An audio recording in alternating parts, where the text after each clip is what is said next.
Good morning. Good morning to you. Okay.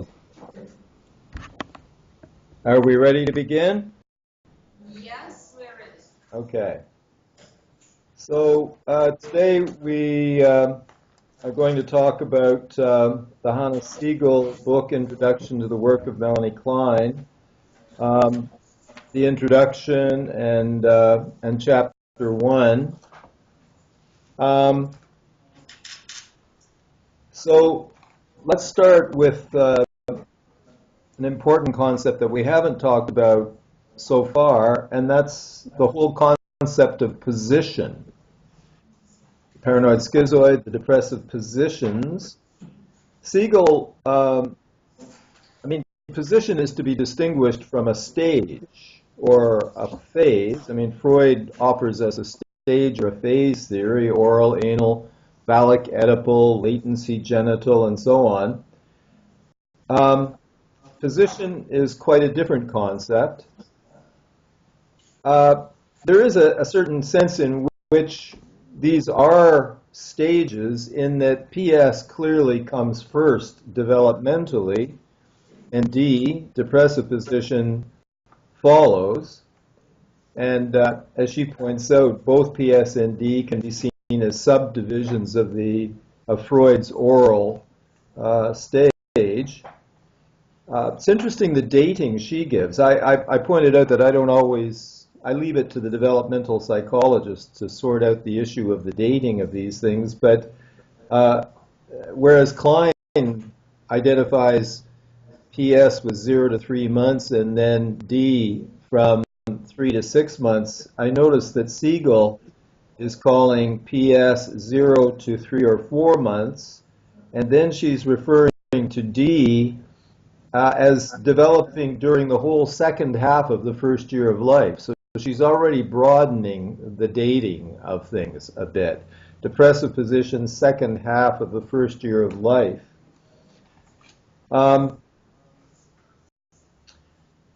Anyway, the whole point of the concept of a position is that it's not just a passing stage, but rather I think of it as a layer of the mind, as in geological layering, a permanent, lasting layer of the mind. Siegel uses the word a configuration of object relations, anxieties, and defenses. So PS and D are these two configurations of object relations, anxieties, and defenses. She points out that the depressive position never fully supersedes the paranoid-schizoid position. There are frequent regressions from D back into PS. In fact, there's a kind of constant oscillation between these two positions or configurations. For example, in daily life, people refer to having a bad mood, being in a bad mood. That's a little trip back into the paranoid-schizoid position. A bad mood. You're a little touchy. You're irritable. You're feeling a little persecuted. You're a bit inclined to split and to lose your sense of the ambivalence, the whole object. These are little trips back into PS from which, if we're not too disturbed, we recover fairly quickly.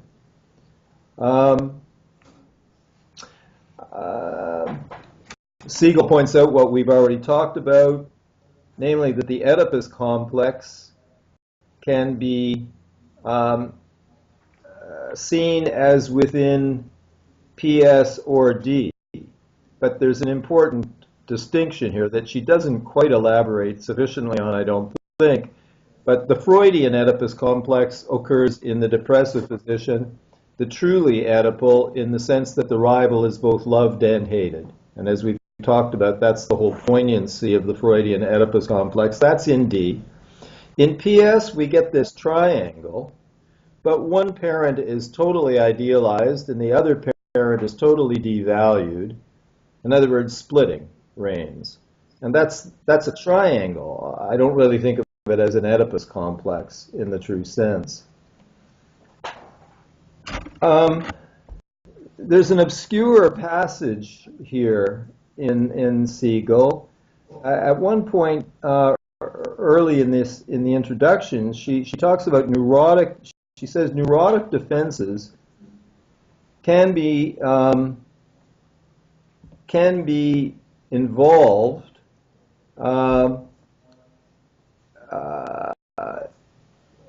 can be used by a paranoid-schizoid or a manic-depressive personality.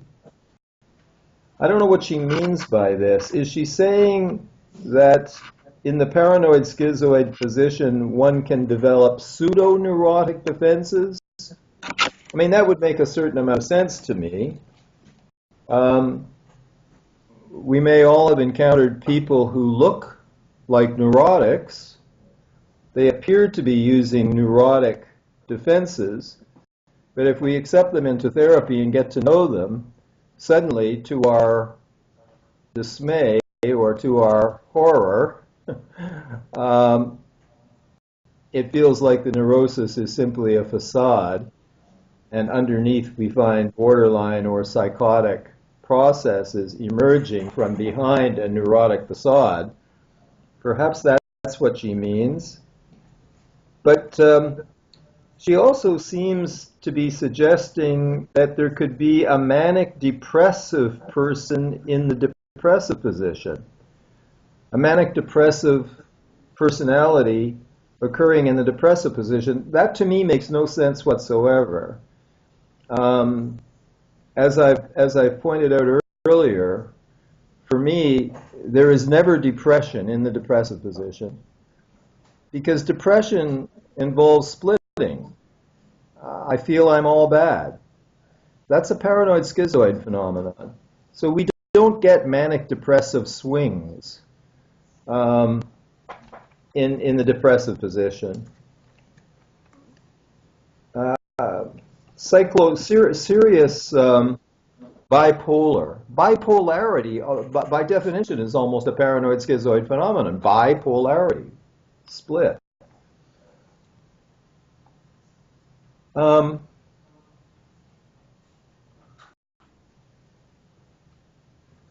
Okay. She points out that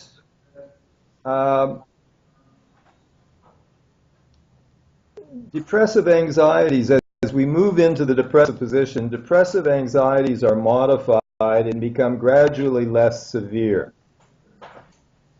In other words, I think what she's saying here that is an important reminder. It's not enough to reach D. It's not enough to move past the paranoid schizoid position and reach the depressive position. The depressive position must itself be worked through. That is, there are serious neurotic ambivalence conflicts that need to be resolved. Now, in the mainstream Kleinian tradition, only a very few people have posited a position beyond D, a post-D position. In fact, James Grotstein is one of the few who has done that. He refers to a transcendent position. So we have PS, we have D, and then for Grotstein we have this transcendent position. This has not been picked up by the mainstream Kleinian tradition. It's not a matter of reaching something beyond D. It's a matter of continually working through D throughout our lives.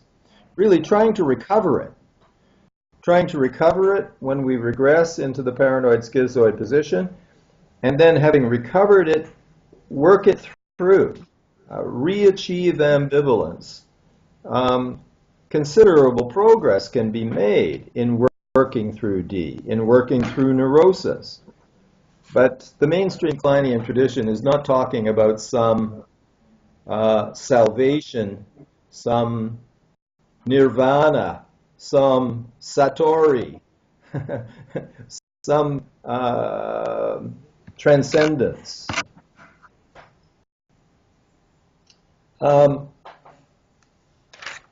Okay. Maybe we'll come back to this, but maybe at this point it would be useful to just look at this little chart. I will hold it up. I'm simply wanting to give a little review at this point, describing these two positions, PS and D. I don't know whether you can see that. Is that visible? No, no, no. No, It, it's not. it's not visible? No, no, no. Quick, quick, okay. Oh, okay. How's that? Yeah. Um, yeah, we'll manage. Okay, I will describe it. Okay, so just you can imagine on the left side is PS, on the right column is D. Two columns, PS and D. And so under PS we have splitting, but on the right-hand side under D we have ambivalence. So we're really talking about the evolution from PS to D. It's an evolution from splitting to the achievement of ambivalence. On PS, it's part objects and part self images. I mean, the object is good or bad, the self is good or bad. But on the right-hand side, under D, we have whole objects and whole selves, both good and bad. Under PS, we have persecutory anxiety. The leading anxiety in the paranoid-schizoid position is persecutory anxiety. In other words, we feel like prey being hunted by a predator. So we're being hunted. We're being attacked. Persecutory anxiety is the dominant anxiety in the paranoid schizoid position. Therefore, narcissism reigns in the paranoid schizoid position. Narcissism, because when you're being hunted, you can only think about yourself. Survival is everything. I don't have time to worry about other people. I'm too busy surviving. Whereas over on the depressive side, we have not persecutory anxiety, we have depressive anxiety. Now, this is not depression. Depressive anxiety, quite distinct from depression.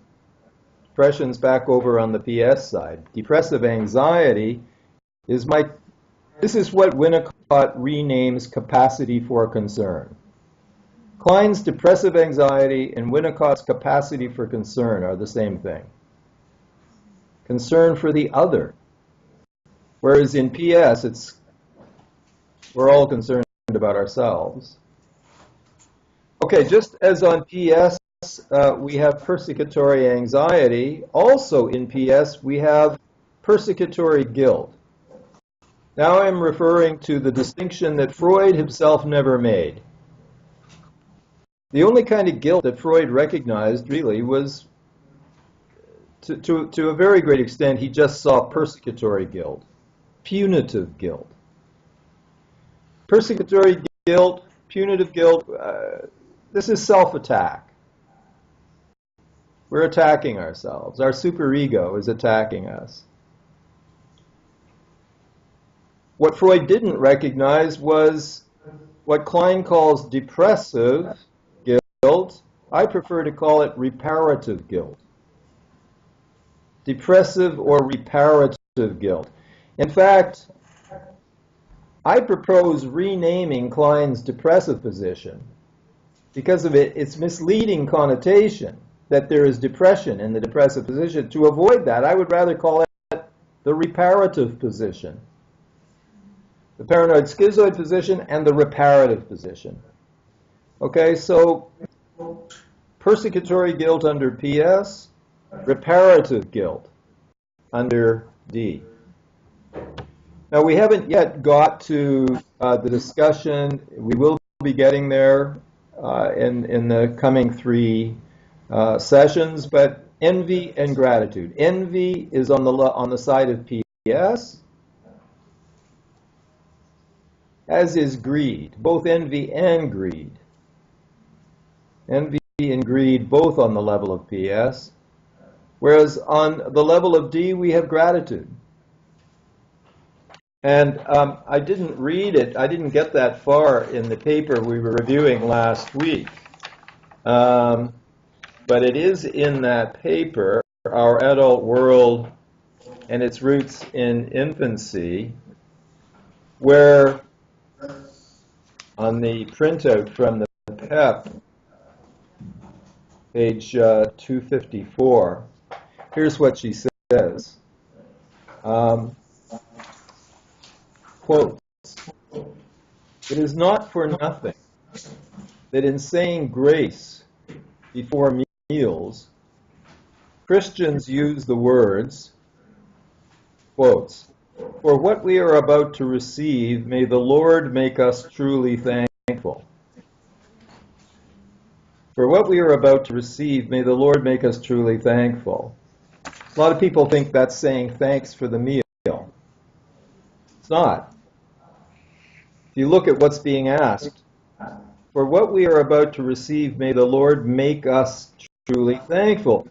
Klein says these words imply that one asks for the one quality, gratitude, which will make one happy and free from resentment and envy. So the grace is not saying thanks for the food, it's asking to be given the capacity to feel gratitude. And what she's saying is that feeling gratitude is the only therapy for envy. I mean, if I'm grateful for the fact that my cup is half full, that would be in the reparative position, in the depressive position. I feel grateful that my cup is half full. In the paranoid-schizoid position, I'm envious of those whom I imagine have a full cup, whereas mine is only half full.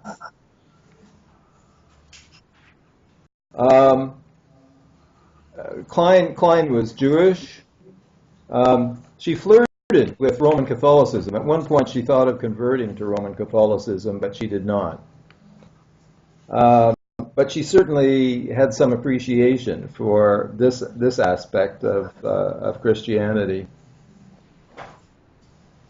And I have to say that against Freud's sort of atheistic materialism, many people who in some way are identified with the Abrahamic religions, be it Islam or Christianity or Judaism, they feel some resonance with Klein because Klein is talking about an evolution in the personality from a narcissistic, self-concerned, greedy, envious, self-preoccupation, and a move to greater concern with others. Okay, envy and gratitude, PS and D. On the level of PS, we have lower order defenses, so-called primitive defenses. What's the list of primitive defenses? Denial of reality. Splitting, as we've seen. Projection, and therefore paranoia. Omnipotence. And magical thinking. Magical thinking goes on in PS. Whereas on the level of D, we have higher order defenses, repression, rationalization, intellectualization, reaction formation. We could go on with the long list, but we have this big distinction between lower order and higher order defenses. Under PS, going along with omnipotence, is that crazy idea of a total self-sufficiency. I need no one. Whereas on the level of D, we have dependence. We have the capacity to admit and to allow and experience our dependence on other people. On the level of PS, because of the intensity of the use of projective identification, whereby in fantasy I'm putting so much of myself into you, and through introjective identification, taking so much of you into me, the boundary between you and me is blurred. So we have kind of merger states. Whereas as we move into D, merger gives way to recognition of separateness, a greater degree of recognition of my separate self. And along with that, being separate, I also recognize my dependence. Whereas on the level of PS, I'm denying my separateness and I'm denying my dependence, and I'm merged. By the way, just another comment about this merger that we see on the level of PS. I want to emphasize how the big difference between the way Freudians and Kleinians understand these merger states. Okay? For the Freudians, these states of merger reflect a regression back into primary narcissism. They represent a breakdown of the painfully achieved distinctions between self and other. The painfully achieved separation of I from not I, self from other. For the Freudians, these distinctions can collapse and we can fall back into primordial chaos, primary narcissism. And so this leads to a very different understanding of psychosis.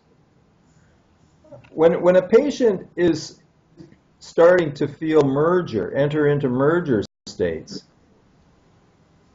confusing self with other, the Freudian gets alarmed. If the patient is on the couch, the Freudian says, sit up, leave the couch, go to the chair, and the Freudian begins to do a much more reality-oriented therapy. Wake up! Wake up! Don't lie down, sit in the chair. Because the patient is falling back into chaos. The Kleinian has a very different attitude towards psychosis, because the Kleinian sees these merger states not as a falling back into primary narcissism, which doesn't exist. He sees the merger as the result of the excessive use of the defense called projective identification. The merger is because of what the patient is doing.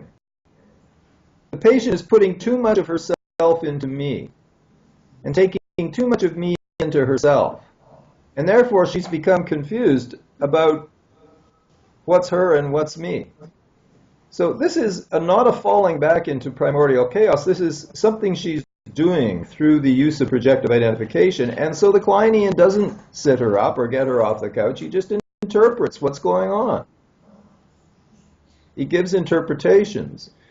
So many analysts in the Kleinian tradition have done a great deal of work with psychotic patients. Mostly these are the medical Kleinians who had hospital appointments. People like Hanna Siegel, Wilfred Bion, Herbert Rosenfeld, they worked with schizophrenic patients. And they were not at all afraid to do so with the support that a hospital appointment makes possible. Pretty difficult to do that kind of work if you're in a private office somewhere. Okay. Just to anticipate an important theme that I'm going to elaborate on more later. you can see how easy it is to think then that the Kleinians view mental evolution as a one-way arrow leading from PS to D. A one-way arrow. And that applies both to the development of the infant and the child, moving from PS to D, and that also applies to how we think of therapy or analysis. Taking patients who are fixated in PS and trying to help them move on to D. Now, that is a very undialectical perspective, the one-way arrow.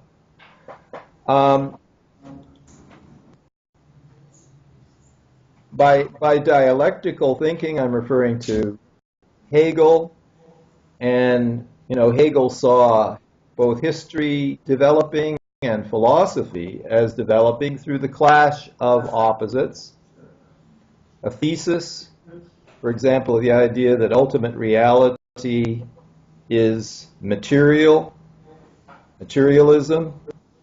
That's the thesis. It gives rise to the opposing philosophy that ultimate reality is not material but mental, idealism. And out of the clash of materialism and idealism, thesis and antithesis comes a synthesis, like Kant's philosophy, which tries to do justice to both the material and the mental.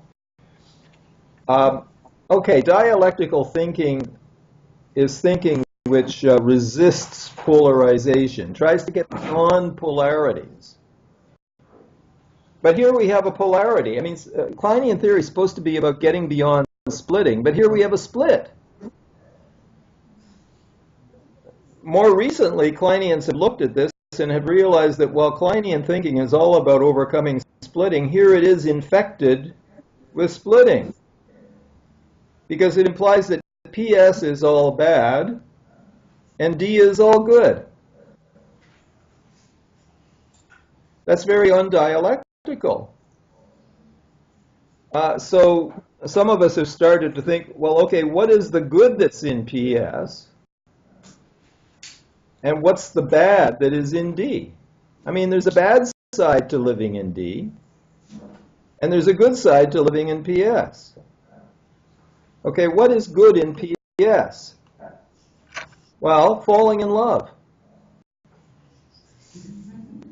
We all know that you go crazy when you fall in love, but who would want a life without this craziness?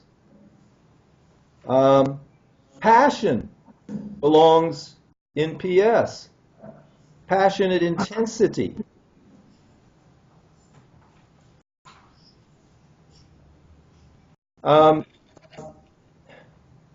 The ability to fight a necessary battle belongs in PS.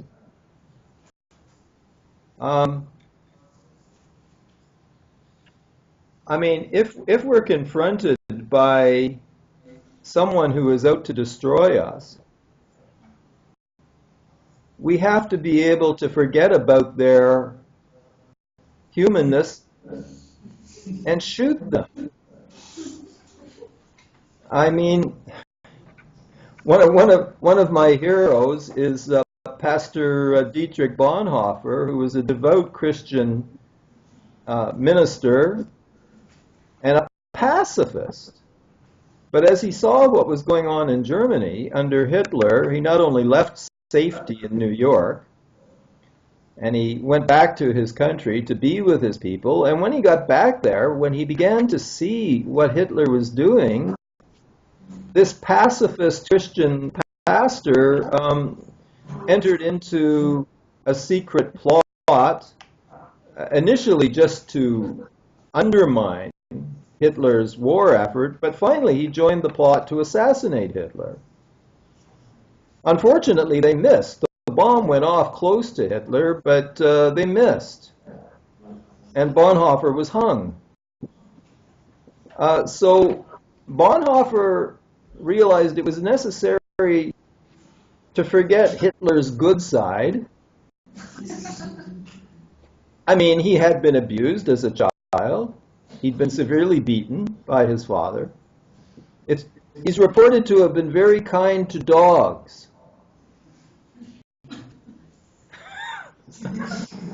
Well, you know, I'm going to forget about the fact that he was abused, and I'm going to forget about the fact that he was kind to dogs, and I'm going to do my best to put a bullet in his head. Okay, so now you can't do that if you're stuck in the depressive position. In the depressive position, you're going to be talking about both sides, and you're going to be paralyzed. And Hitler's going to win. Okay? This is the downside of D. The negative side of the depressive position is a kind of excessive rationality, which becomes a kind of crazy rationality, where you see all sides of everything, and you're paralyzed to act.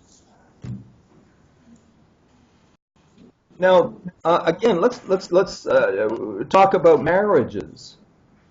A marriage that occupied only in this mature depressive position, there'd be no sex. Or there'd be boring sex.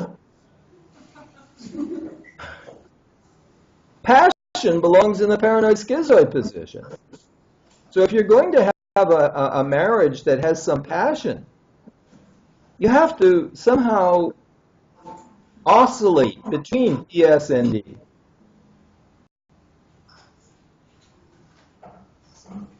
Okay, so we've got to get rid of this one-way arrow from PS to D. We have to have an arrow that... Now, Thomas Ogden, the American Kleinian Thomas Ogden, he's one of the first to have gotten onto this and to recognize that mental health is not in D.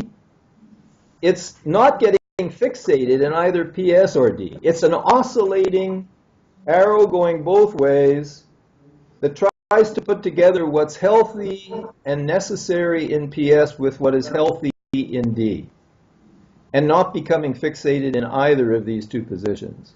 So that's a dialectical model. But the early Kleinian model was undialectical. It was this one-way arrow. Okay.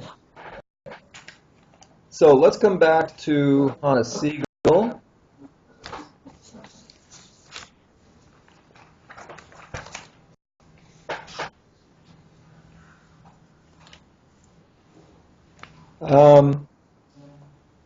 Well, she talks about the three phases of Melanie Klein's work, the period up to 1932. In 1932, she published The Psychoanalysis of Children. Here she lays the foundations of child analysis. Here she traces the Oedipus Complex and the superego to early developments. Second phase of her work, 1932 through to 1946. Here she's elaborating the depressive position, talking about manic defenses, talking about mourning and melancholia, 1932 to 46. And then the third and final phase begins in 1946. That's the year she published Notes on Some Schizoid Mechanisms and begins to lay out her theory of the paranoid-schizoid position. In 1946, right through to, her death in 1960, but in 1957 she produced Envy and Gratitude. So here she's elaborating the paranoid-schizoid position.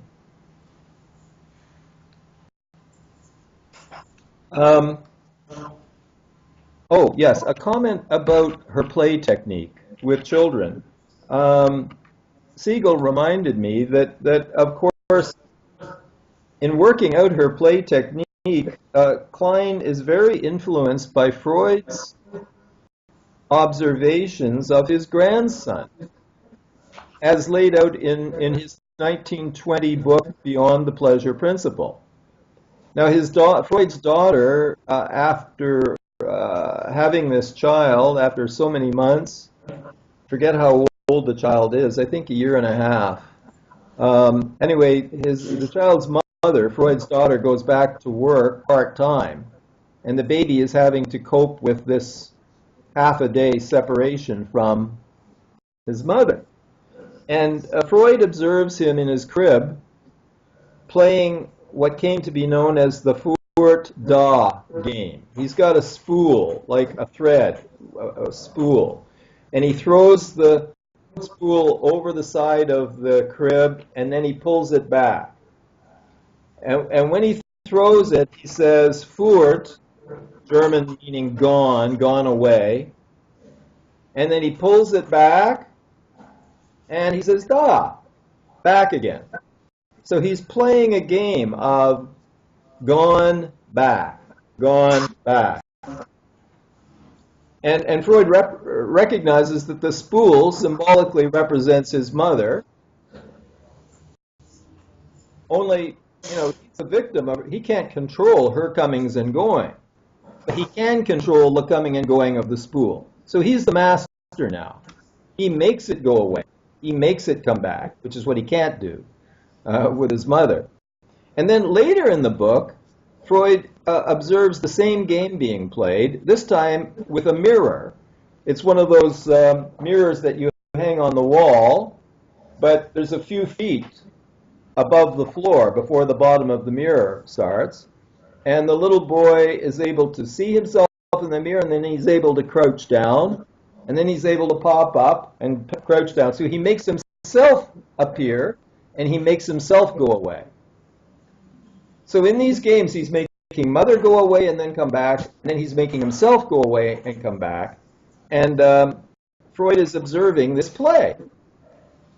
And of course, this very much influences Klein's understanding of play, and Winnicott's, by the way. So you see, I believe that Freud should always be given credit where credit is due.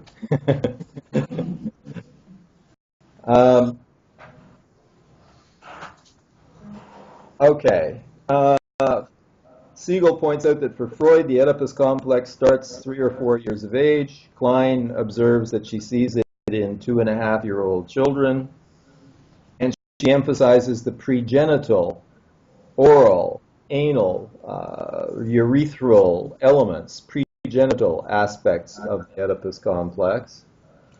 She sees an early superego. Freud says we don't get a superego till 5 or 6 at the end of the Oedipal phase. But Klein sees a very early superego, and she sees it as being extremely savage, extremely severe.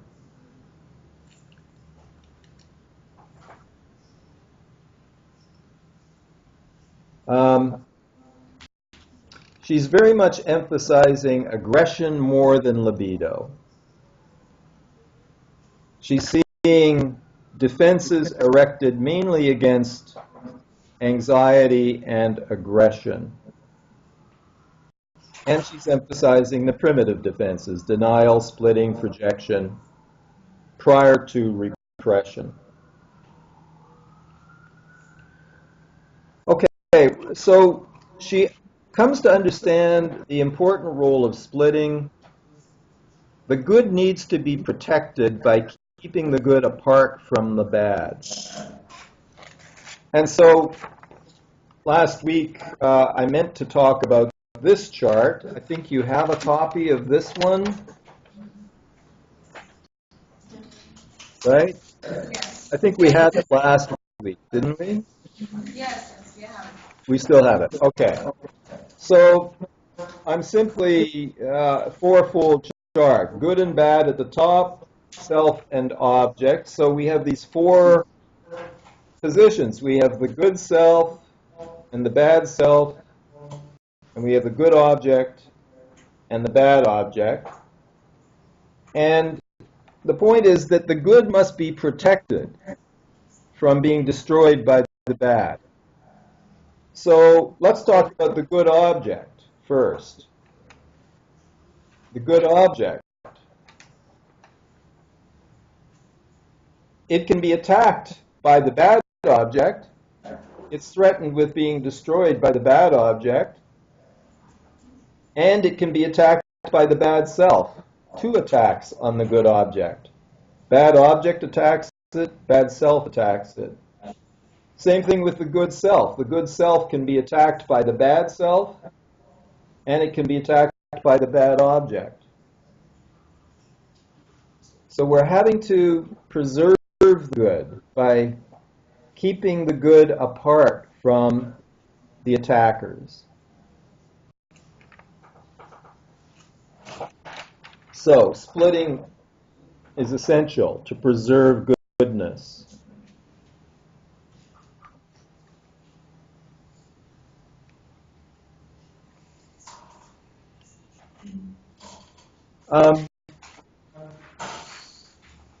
Siegel points out that while the ego relates to introjected objects, internal objects in Kleinian theory relate to each other.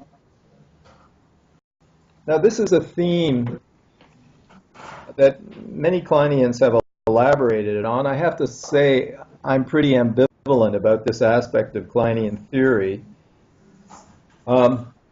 This whole theme of relationships among the internal objects, not just between the ego and the internal objects, but among the internal objects themselves.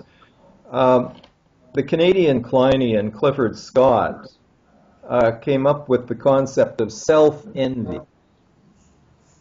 I confess it's a concept that I've never been able to really make much use of, but certainly some Kleinians do use these concepts. Self-envy, namely where one part of the self envies another part of the self. I find that there are, to me, better ways of getting at that same phenomena rather than to attribute personalities to these internal objects and talk about their relations with one another. So that's not a theme that means much to me, but anyway, it's there, certainly in the literature. Siegel points out that the early superego is essentially based on the introjection and the identification with the bad breast, the bad part object. And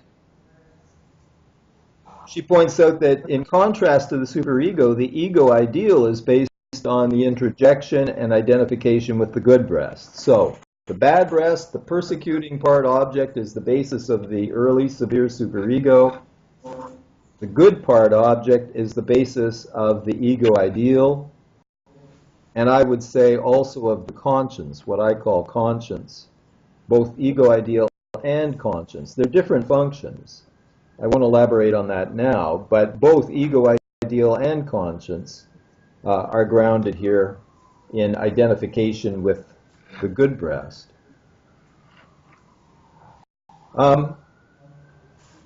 Mother's whole body is fantasized as containing all riches. Mother's body is fantasized as containing all riches. New babies, the father's penis, all of these good things are inside the mother's body in fantasy.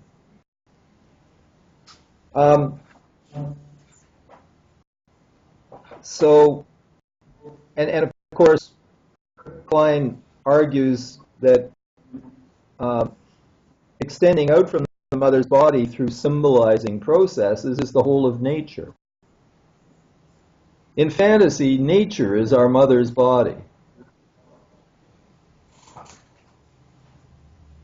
So, we speak of Mother Nature. And of course, a big theme in Klein is the infant's guilt for, in fantasy, having harmed mother, having harmed mother's body, and the need to make reparation to mother for having harmed her because of my greedy tearing, biting at her breast. My fantasies that I've depleted her because of my greed.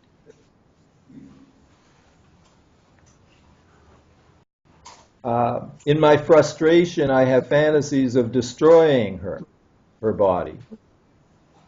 And so what I'm leading up to here is a Kleinian understanding of the grief that we must all be feeling when we read about anthropogenic climate disruption. What we've done to the material world, material, mater, mother. We're destroying. We see every day we get more evidence of how we're destroying her.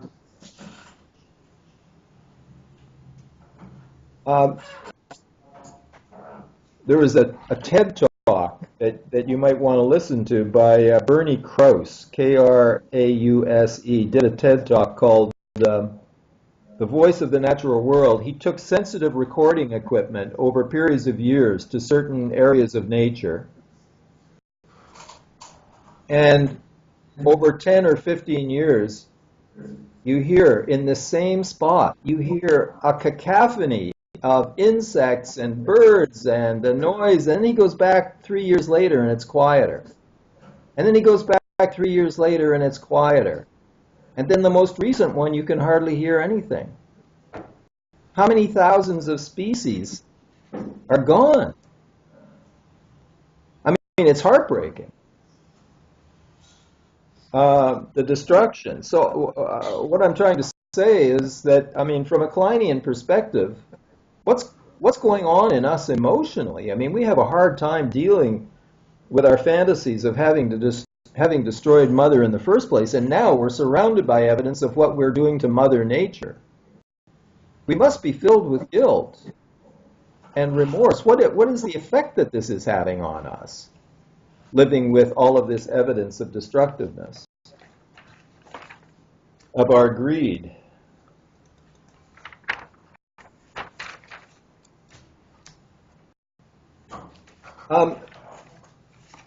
Siegel points out that because of the infant's fantasies of its greedy, envious attacks on Mother's body.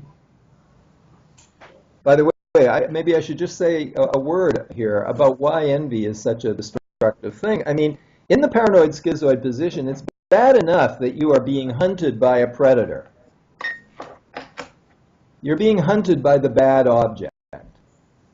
But the good news is that there is a good object. You can run away from the devil and run to God. You can run from the bad object and turn to the good object.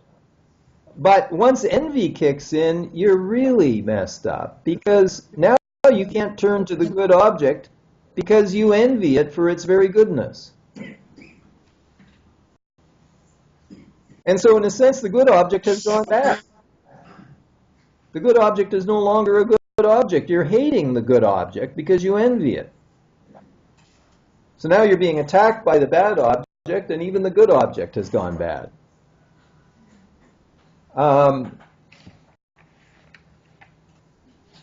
Anyway, it's because of our envious and greedy attacks on the mother's body that we come to fear the mother's body. Her body becomes a terrifying place because we've destroyed parts of it. And therefore, Mother's body is full of all of the objects that we've destroyed. And Mother's body is full of objects that are vengeful because we've harmed them, because we've attacked them. Mother's body is full of objects seeking revenge for our attacks. So now we're phobic about Mother's body. Okay, so here is, I sent Nahale the paper that a colleague and I did on Ridley Scott's film Alien. That's the first of a series. I think there are four. There are four films altogether, and don't bother with the three that came later. They're done by a different director, and they're not good. But the first is a work of art. Alien 1 is a work of art. Um, so here these astronauts land on this planet and they find a dead alien spaceship. And they go inside this dead ship, which is like the mother's body. And the Gabbards, Glenn Gabbard and his brother, who's a film scholar, they wrote a paper on this film, Alien, and they look at it from a Kleinian point of view. And so the astronauts go into this thing, and they go down, down, down into the depths of this alien spaceship, and they find this kind of like laboratory garden. Things are growing. These pods are growing down there. And one of the astronauts, he's got the faceplate, and he gets close to this pod, and suddenly out of the pod comes this thing. It smashes through his faceplate and goes down his throat. And he's unconscious. And they take him back to their ship and to the surgery, and he seems to recover. And he's having dinner with the other astronauts when suddenly it looks like he's going to throw up, when suddenly his chest cage smashes open and the alien jumps out of his chest cage and scuttles off into the ship. And the rest of the movie is they're hunting this alien. It's getting bigger and bigger and bigger and bigger. They're hunting it. So Gabbard sees all of this in Kleinian terms.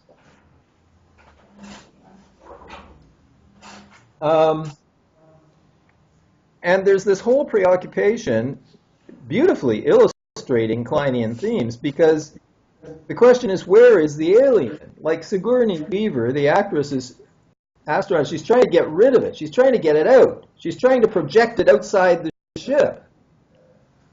But is it outside the ship?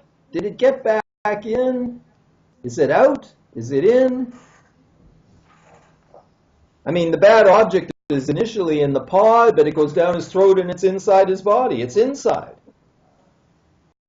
So now we have hypochondriacal anxieties, like he's not feeling well. There's something inside him that's wrong. Something inside his body is wrong. This is hypochondria. But then it smashes out. Now it's on the outside. Where is the persecutor? Is it inside me? Is it outside me? So this is diagnostic, really. I mean, we talk about different forms of what I've called hysteroparanoid conditions. All of these people who think that there are poisonous toxins outside in the world that are making them ill. Well, that's paranoia. They're being persecuted by forces outside. But then there are people who feel persecuted by something inside their bodies. Where is the persecutor? Outside, in. Anyway, the Gabbards do this Kleinian analysis of the film, and I found their analysis very persuasive, and I loved their use of Klein. And then I saw the film again, and then I saw it again, and then suddenly the scales fell from my eyes, and I realized, the Gabbards are American ego psychologists, and they turned to Klein to try and fill in the pre-Oedipal. But that doesn't work, because you understand that for Klein there is no pre-Oedipal. She moves the Oedipus complex back into the pregenital stage, and the Gabbards missed the whole Oedipal element of that film, which suddenly struck me. Turns out that the computer that runs the ship is linked to the authorities back on Earth, and the computer is called Mother. And the astronauts, to their horror, they discover that Mother wants to protect the alien. Mother is willing to sacrifice their lives to bring the alien back to Earth. They're trying to kill it. But Mother wants it brought home. This is the new baby. This is a sibling. And the astronauts are horrified to discover that their mother wants the alien. And the reason the alien is growing is because their hatred of the sibling is being projected onto the alien. The murderousness of the alien is their murderousness towards the sibling, projected. So we can't forget about the Oedipus Complex, especially the whole Oedipus Complex. Remember, the Oedipus Complex is about my desire to monopolize the love of one parent, and my rival is not just the other parent. My rival is the siblings. So this is a film about murderousness towards the sibling.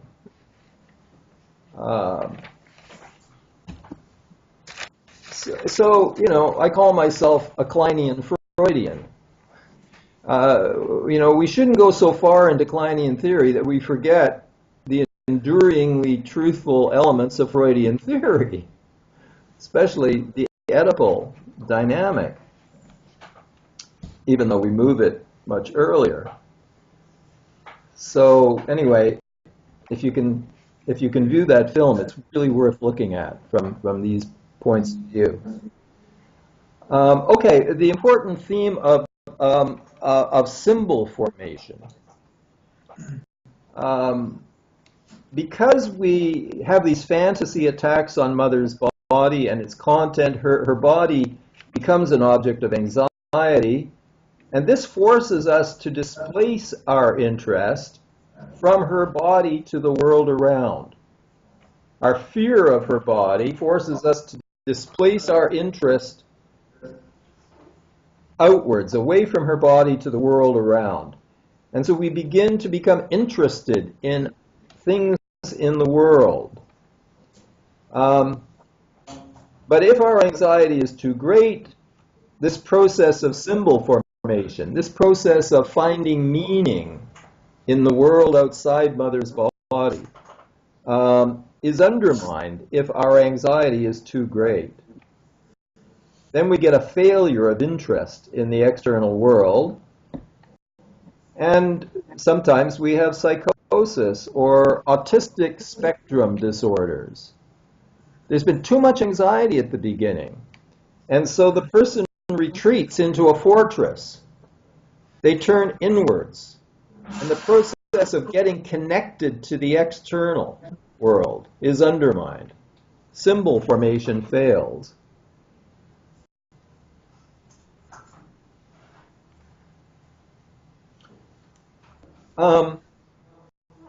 With awareness of separateness of mother and father, gradually the child becomes aware that the world includes father, not just mother, and that mother and father are two, not one. And gradually it occurs that they are a couple engaged in coupling, intercourse. It's no longer in the earlier stage where mother just incorporates father. Now mother and father are two, and they have intercourse. And now we have the infant's, the child's anger and jealousy leading to envious and jealous attacks on the couple. So we have a fantasy of a primal scene, the parents in intercourse.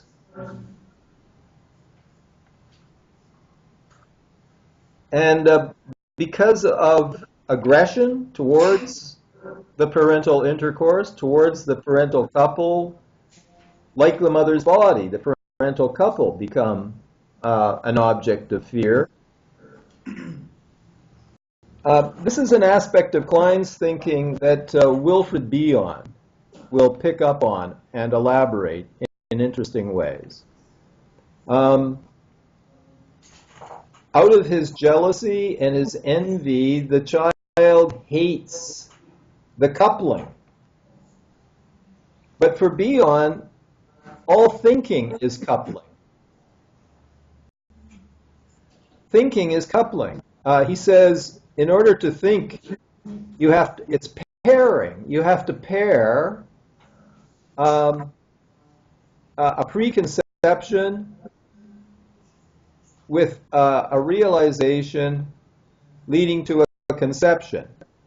Now, we're playing with words here, conception. We talk about a woman conceiving a baby, but we also talk about people conceiving a new thought. So, in order for a physical conception, there must be intercourse, there must be insemination, leading to conception. So in the mind, in order to think a new thought, there has to be a kind of mental intercourse, a mental coupling. Two things have to come together to generate a third thing, which is a new thought. Well, if you're so full of envy and rage at the primal scene, if you hate coupling, then you have to hate thinking. If you hate coupling, you can't stand thinking. I think it's Ron Britton, the Kleinian, the British Kleinian, Ronald Britton. He talks about a borderline patient who he couldn't make interpretations to because interpretations underline the difference, and the patient wouldn't tolerate interpretations. So Britton was giving silent interpretations to himself. He wasn't giving them to the patient, he was giving them to himself. So he was thinking. The patient finally said, "Stop that fucking thinking." Okay? It's pretty interesting because thinking is fucking. Thinking is coupling. And he couldn't stand this. Okay? So, many years ago, I always think of this example. I had a seminar at the university and there were like 10 graduate students in the seminar. And they were very bright, and I wasn't lecturing, it was a seminar, and we were all making sense. We were having fun, and new thoughts were emerging. But there was this one student in the group, and the more that we talked and had fun and were thinking, the more persecuted this student looked. Like it looked like he was becoming ill. He was finding this so oppressive. So finally, he couldn't stand it anymore, and he would start to talk. And what came out of his mouth had the effect of just killing the seminar. He made us all depressed. We all got depressed. It was like he was emitting some terrible green gas into the room. I had to ask him to leave the seminar because he was destroying it. Bion would say this was all minus K. I mean, like he couldn't stand the intercourse, the productive intercourse that was going on in the class. He couldn't stand it. He had to destroy it. Okay.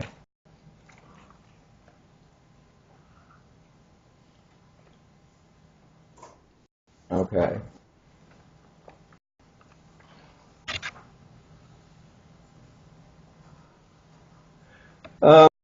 Siegel points out that for Klein, the superego precedes the Freudian Oedipus complex, and promotes its development.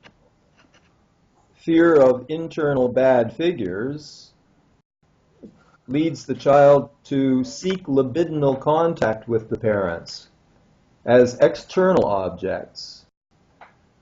So he has a desire to possess mother as a source of reassurance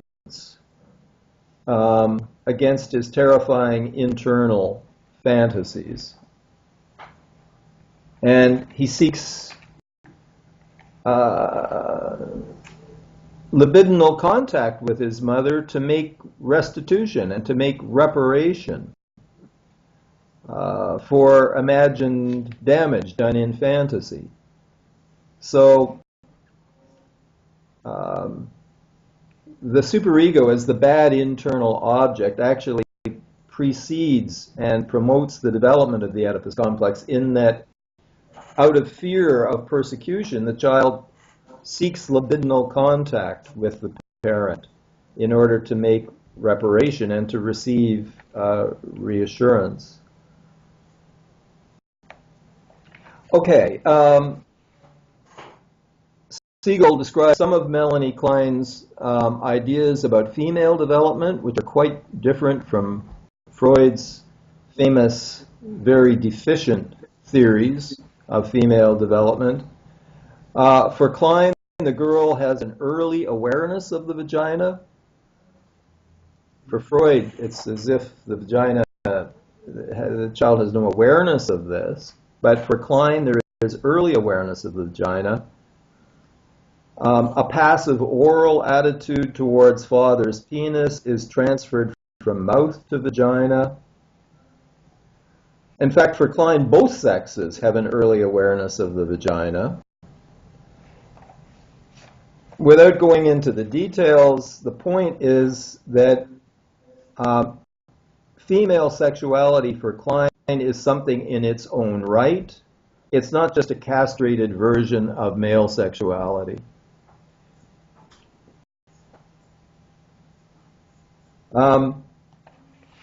So early on, feminist psychoanalytic thinkers turned to Klein in order to develop a far better understanding of female psychology.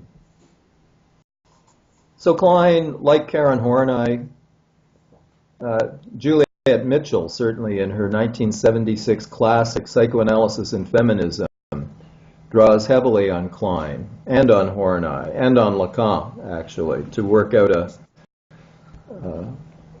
a better understanding of female sexuality. Okay, in Chapter 2 on fantasy, we talked last week about fantasy, about how for Klein everything in the mind is fantasy. The superego is a fantasy of an internal critical parent. And as a fantasy, distortion is involved. The superego does not simply mirror the real parent, but it's the introjection of a distorted, to some degree, a distorted version of the parent.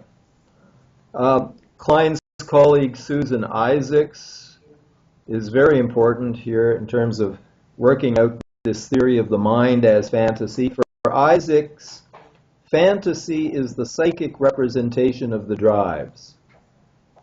The drives manifest themselves in the mind through fantasy.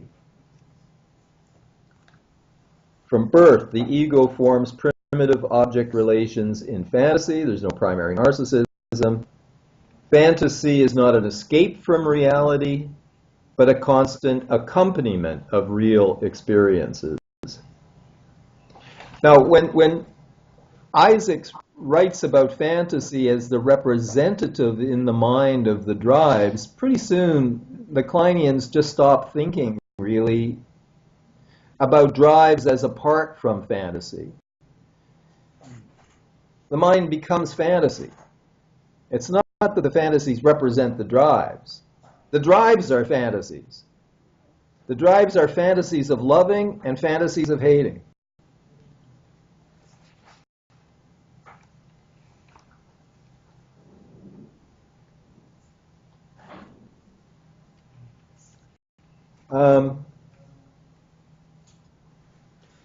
Fantasy affects our experience of reality, but reality affects fantasy. The hungry child hallucinates the breast,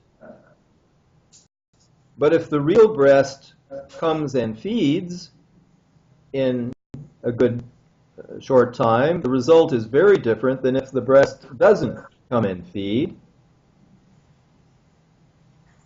When the good breast in reality arrives, the real good breast, breast merges with the good fantastic breast, and then the result is that belief in goodness is strong. The child's love for the good breast adds to the goodness of the breast. On the other hand, frustration leading to anger, the anger gets projected and makes the bad breast more powerful. Again, here Siegel is emphasizing how the environment is crucial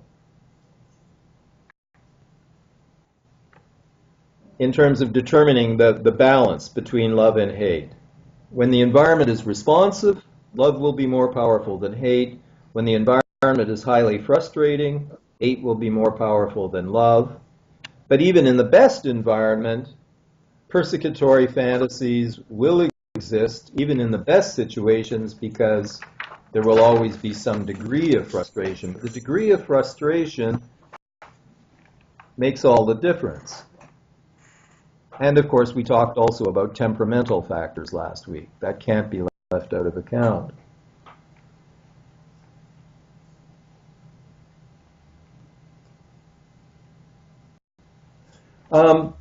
Fantasies defend against both the external world and the internal world, and fantasies can defend against other fantasies.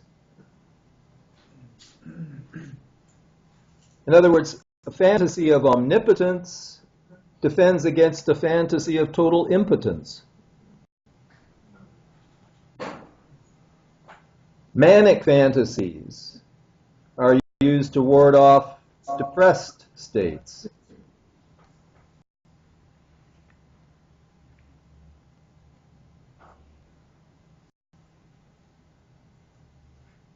She points out that the fantasy of containing a devoured ideal object defends against the fantasy of containing a destroyed and vengeful object. The fantasy of containing a devoured ideal object defends against the fantasy of containing a destroyed and vengeful object. And so my associations are to the Christian Mass, to Holy Communion, where Christians consume the body and blood of the living Christ, and this counteracts the fantasy of a dead, slain Christ.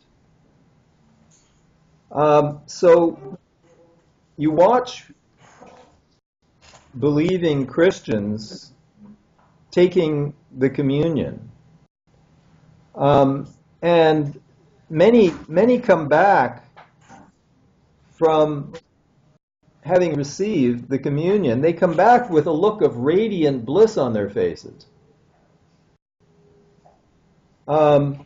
They come back with a glow, a radiance after the Mass.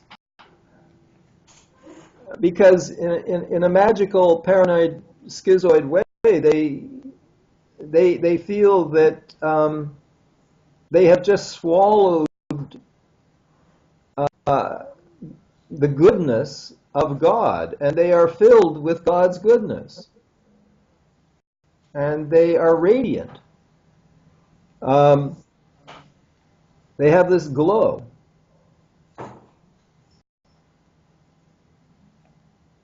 They've devoured the ideal object. And this fantasy is functioning against fantasies of being full of something dead and destroyed. It's a mild manic state, is what it is.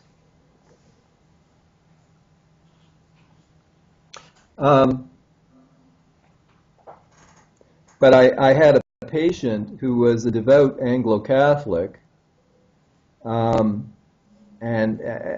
had at one point been headed for the priesthood, but he had to stop his Catholic practice. He was near psychotic in certain ways. He would come home from having received the communion, and he would have to wash out his mouth with soap and wash God's blood off his face and wash God's blood out of his mouth. In other words, the cannibalistic fantasy, the destructiveness, the destructive oral sadistic element of cannibalizing God and eating his flesh and drinking his blood was so powerful he had to stop his practice.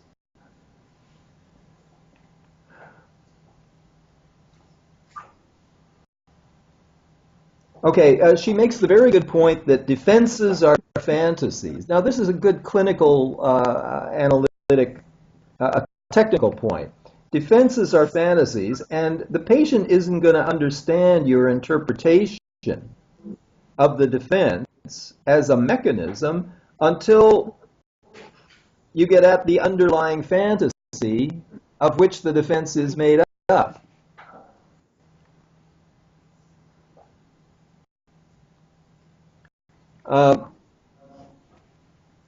I have a patient I've been working with for, I guess, about 2 years now, and we work entirely. I've never had an analysis like this before. We work entirely with dreams. We work with nothing but dreams. He's in another country, so this is telephone analysis, and in an average session, he will bring like 4 dreams. I answer the phone, and he says, okay, here's the first, and he tells me the dream. Okay, I'm writing it down, and then he tells me the second. Sometimes there'll be 4 dreams, and I just get them all down, and then with whatever time is left, he doesn't use up the whole session. This is not a resistance. This is not a resistance. He's not filling the session with dreams in order to avoid analysis. These are meaningful dreams. So finally, I say, okay, let's take it from the top. We go back to the start, and I get his associations to the dreams. And my God, it becomes very clear what the dreams are about. And the dreams are very revealing. And he's making the connections, and he's getting it. Now, mind you, this guy, before he got to me, he said, 15 years of analysis in the States years before. So, he's got some training, and so, he's not an amateur by any stretch. But we work with fantasy. We're working with his fantasies all the time. And of course, a lot of these dreams are comments on the previous session and what went on during the previous session.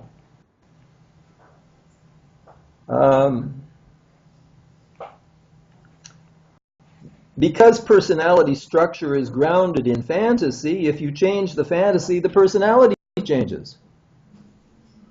The personality is made up of fantasy. And so change the fantasy, change the personality. This is why we're able to change people. Or people are able to change themselves, I should say. Yeah, I still get struck by the degree to which in the psychoanalytic literature, so much of our theories of cure are about what we do to patients, what we give patients. We give them insights, we give them self-object functions for them to internalize, we work out a co-constructed narrative, we do this, we do that. There's not enough in the psychoanalytic literature about how there is a self-actualizing drive towards health inside the patient. The patient is trying to cure herself. And all we need to do is clear some obstacles and help support this internal tendency towards health. We don't hear enough about that in the psychoanalytic literature. We hear about that in humanistic psychology, but we don't hear enough about that in psychoanalytic psychology.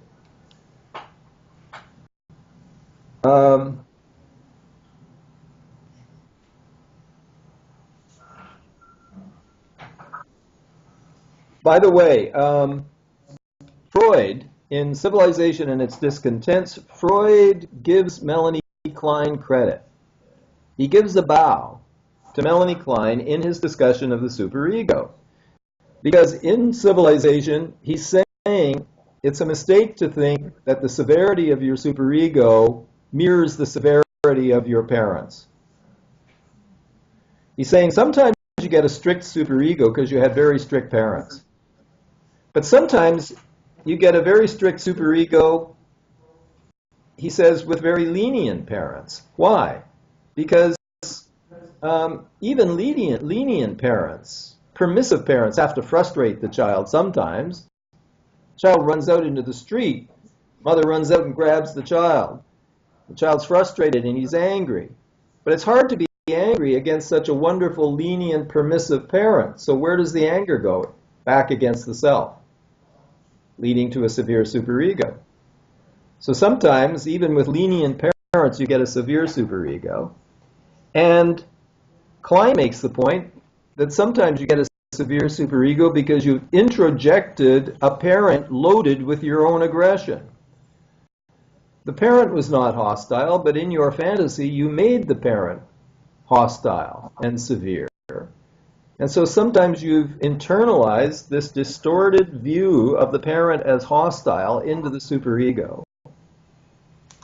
And Freud makes that point, and he credits Melanie Klein for having made that point, that it's often introjected, we introject a distorted version of the parent.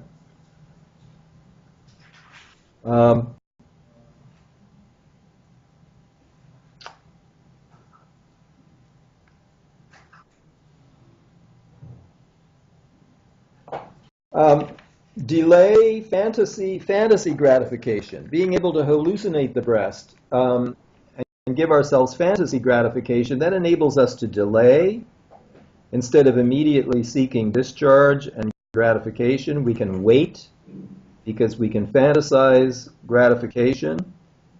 But if we have to delay too long, or if for temperamental reasons our capacity to wait is too short, we go into action, discharge, and there can be a potential fragmentation of the ego.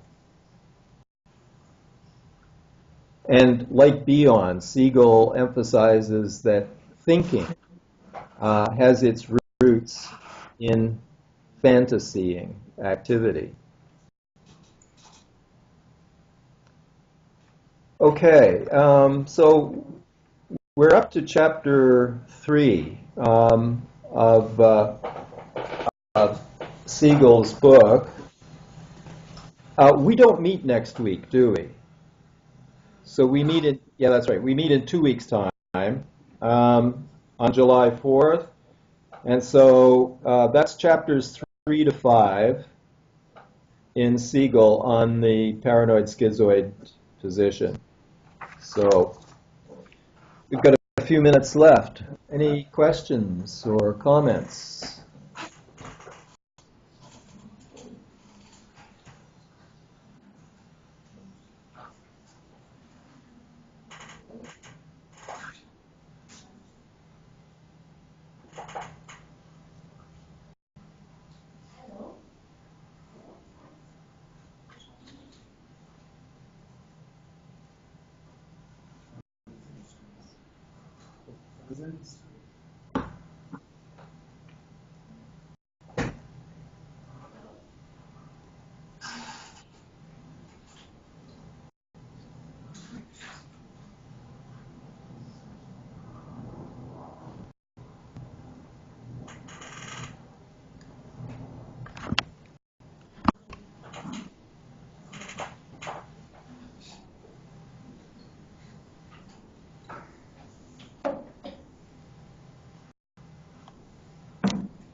Hello. Hi. I can't see you, but I can hear you. Yes, because we have some problems here. I'm Okay. so sorry.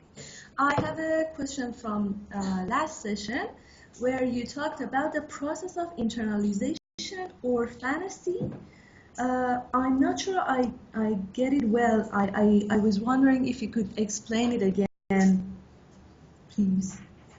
Are you talking about when I was referring to Roy Schaefer's idea, that article that he wrote called Internalization, Process or Fantasy?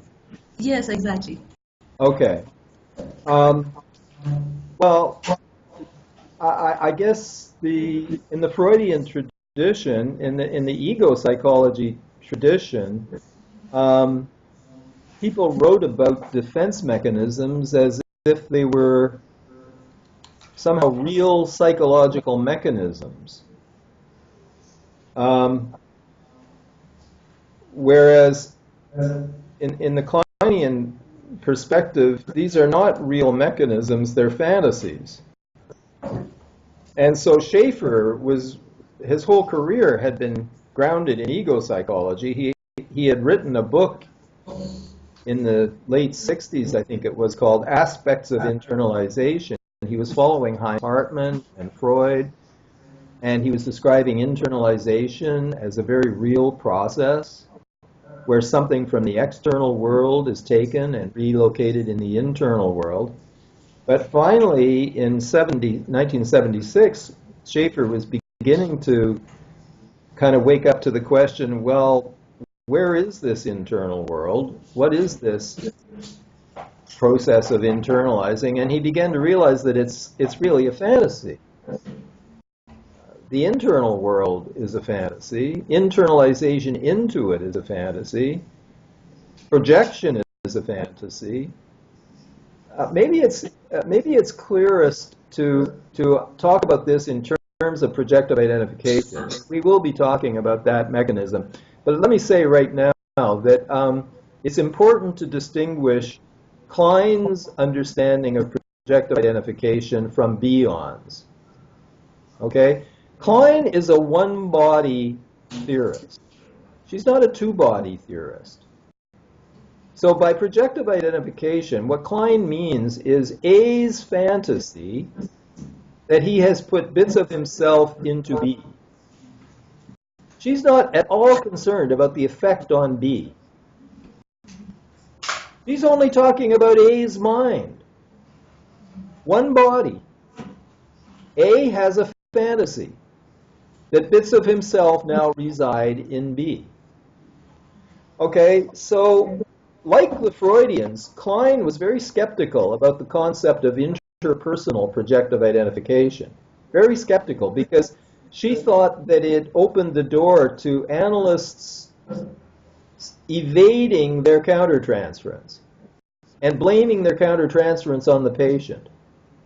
Okay, so a supervisee of Klein's came to Klein, and he was describing how, in his opinion, his patient was using projective identification to put her confusion into him. Klein says, "No, dear, you're confused. Don't go blaming your confusion on your patient." So she doesn't buy this idea of interpersonal projective identification. Now, I'm not knocking the idea. I believe it exists, but that's Bion's contribution. Okay? Bion says A's fantasy that he has put bits of himself into B is introjected by B. B introjects A's fantasy and then identifies with it. He uses introjective identification.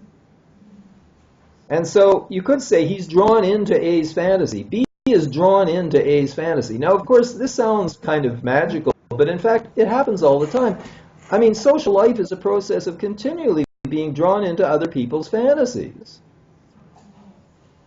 And sometimes we dig ourselves out, and sometimes we see what's happening and we don't get drawn in. Sometimes we get half drawn in, and then we wake up and we get ourselves out. But so this interpersonal use of projective identification, I think of it as emotional induction. We induce another person to feel certain things. That's Bion. That's not Klein. Okay, so the question is about internalization. It's a fantasy. The fact that I now have taken some bit of you inside me, that's a fantasy. The fact that I've put a bit of me inside you, that's a fantasy. It's all fantasy. And Schaeffer was just beginning to wake up to this. And then he went to London where he met all of these Kleinians who had for years been understanding the mind as fantasy. I think that's the best I can do in answer to your question. Okay.